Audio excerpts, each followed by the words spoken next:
YouTube channel, and kung bago ka pa lang sa aking YouTube channel ay huwag mong kalimutan mag-like and subscribe at pindutin mo na rin ang notification bell at para lagi kang update sa aking video.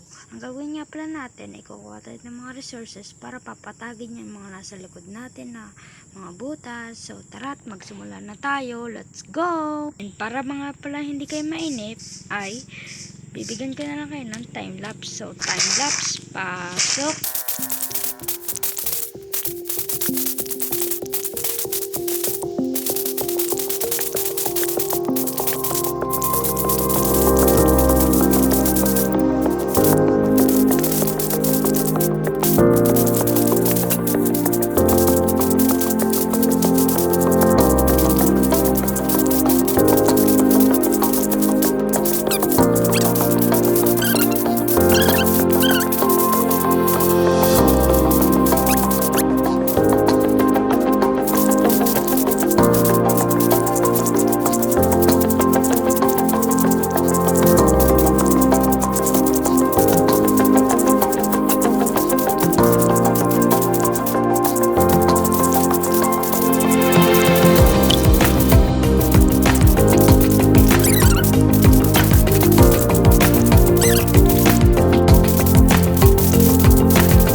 Sa papatagin natin and time lapse ulit, pasok.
Kuweba na nandito. Yung tawag baga ay rabin. And hanggang dito na lang ating video. So, wag nyo nga palang kalimutan ulit